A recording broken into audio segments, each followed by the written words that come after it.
everybody. My name is Dr. Francheska Perepletchikova. And today's topic is manipulation versus learned behavior. Well, the first thing that I would like to say is answer a question that is frequently being asked. What is it that I do as a clinical psychologist?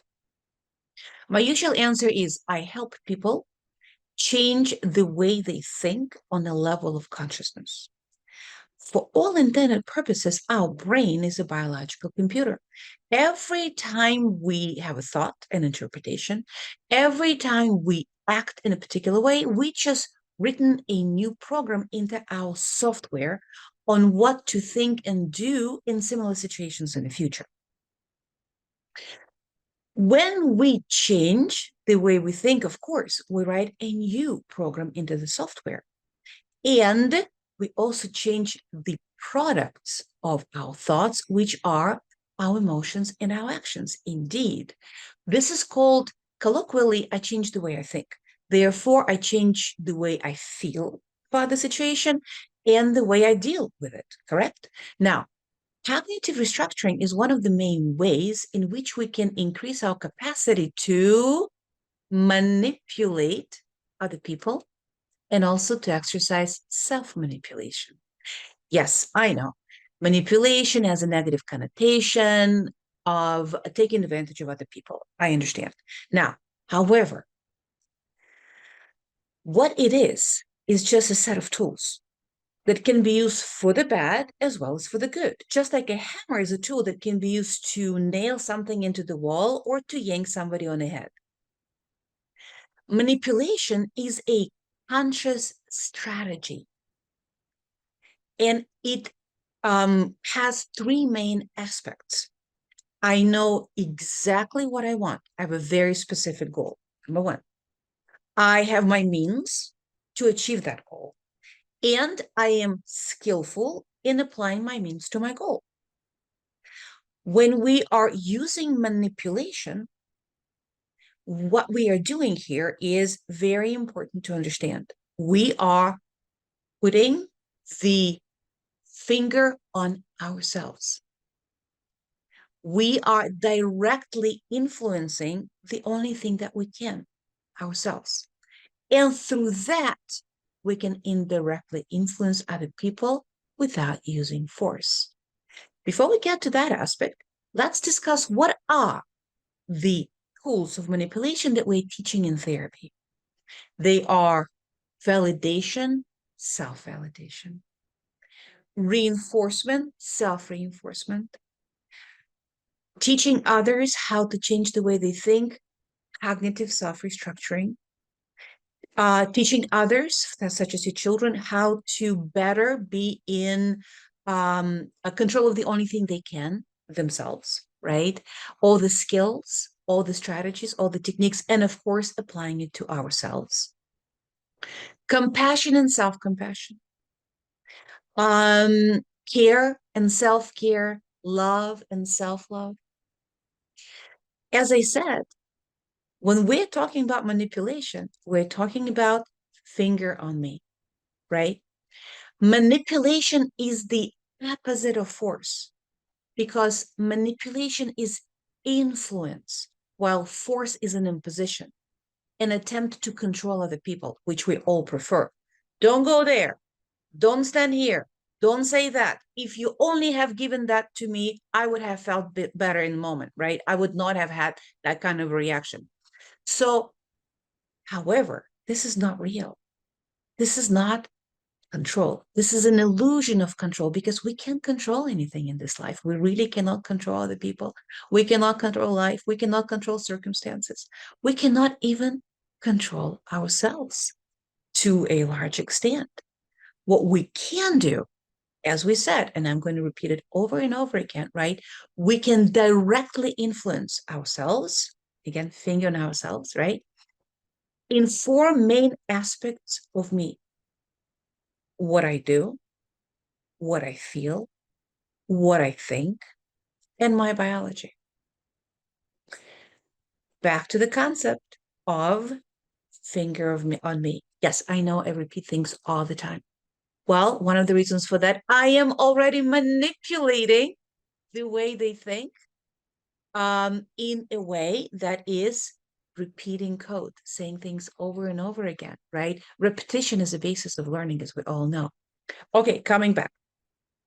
So when we want things to be different in our lives and in relations to other people, what we need to do is we need to start with me, not try to exercise an illusion of control of other people, which is just force. We need to start with myself. What is it that I can do differently to change my life and to change what another person is doing, given my specific goal, right?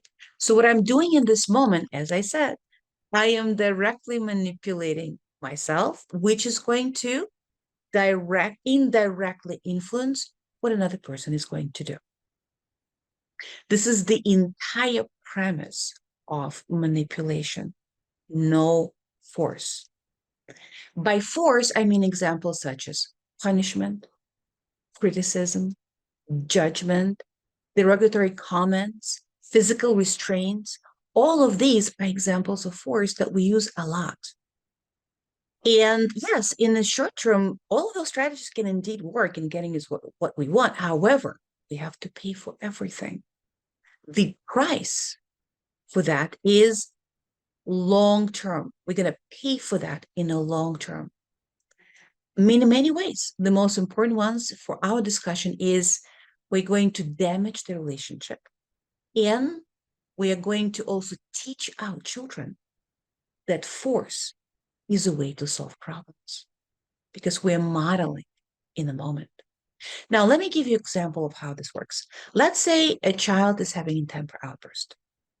So what I want to do in the moment is, of course, I'm angry. My emotion is giving me an action urge of scream back, retaliate, punish. Instead, I am putting the finger on myself. I'm manipulating myself in the moment. And I am using a skill of breathing in and out. And I'm starting to ignore my child's behavior. The three monkeys, right? I don't see you. I don't hear you. I don't talk to you. Now, what did I just do? I directly influence me. As soon as I start to ignore my child, what's going to happen? His behavior is going to change. Now, initially, most likely, it's going to get worse. And this is expected. It's called an extinction burst. Extinction burst happens when a previously reinforced response all of a sudden is not receiving that reinforcement. And child is like, wait a second, maybe I need to do more of this. Maybe now I need to scream louder. Maybe now I need to scratch the grand piano, right? Increasing the severity, right, or the duration, hoping to get that attention back. So it is not going to be fun, right? But look what's happening. I directly influenced me. And through that, I'm already indirectly influencing my child's reaction. Yes, it's getting worse in a moment, but think about this. As my child's behavior is getting worse, instead of fearing it, I am cognitively restructuring the way I think and reminding myself, my child's behavior is getting worse. Oh, wow. It means my strategy is working. Now, when you do that, it'll be much easier for you to withstand the impact of a temper tantrum, wouldn't you say? Also, in that moment, as I'm ignoring is a very active process, by the way, right? It's not, I'm just not paying attention. In my head, a lot of things are happening. I am restructuring the way I think. I am also can be self-reinforcing, great job me using the skill, continuing to ignore my child's behavior. I can also be self-validating on the difficulty of the task. Indeed, it's very hard in the moment to withstand that pressure. And I'm going against what my emotion is telling me to do. My anger is telling me to scream.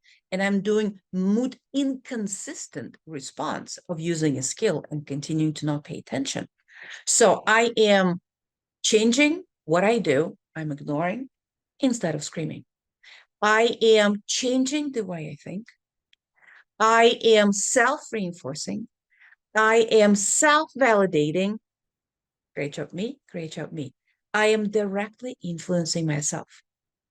In short term, my child is changing the way they do. They are unfortunately increasing the severity of the temper outburst, but I already indirectly influence their behavior, right? And if I continue to be consistent with my ignoring, what's going to happen is that behavior will be extinguished. One more time. I did not do anything with my kid. I didn't talk to them. I didn't look to them. I didn't say anything. I did not do anything directly to the child. I directly influenced me, which indirectly influenced him. And that's exactly what we want to do. Now, what parents are usually telling me is my child is so manipulative.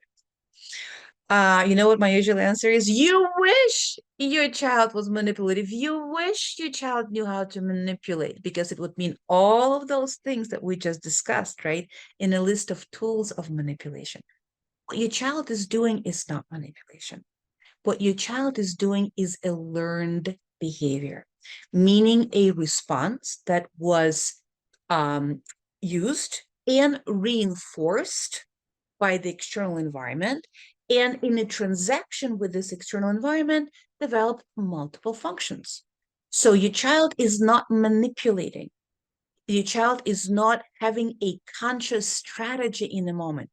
In the moment, your child is not saying to themselves, if I start screaming, the intensity of my emotion arousal is going to go down, while the probability of my parents giving in and giving me what I want is going to increase. None of that is happening, right? So what is indeed happening, child used that behavior in the past, and it got reinforced. Now, all behaviors are multifunctional. So multiple functions could have been reinforced, right? Screaming may start with the function of decreasing emotional arousal. And we all know when we start screaming, it's like a uh, uh, pressure coming down in a pressure cooker, right? Initially, you feel better, so you do feel that release. Now, as I am screaming with the function of just relieving my emotional arousal, the pressure, all of a sudden, people start running and pay attention to my temper outburst. A new function just got developed, getting attention. Also, parents don't want that outburst to continue, so they are giving in to whatever I want. New function got developed, instrumental, getting what I want. Also, they may be appearing miserable. Gave rise to another function, retaliation, and so forth and so forth. Now, even more complicated than that, most of our behaviors are governed by all of those functions without our conscious awareness. We don't understand most of the time why we do what we do.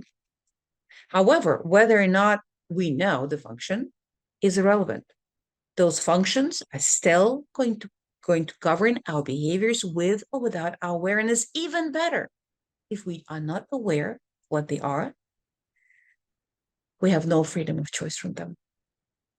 So one of the things that we do when we talk about self-manipulation is helping us to realize what our programs are, get them to the level of consciousness, and understand their functions. So, however, continuing with that notion.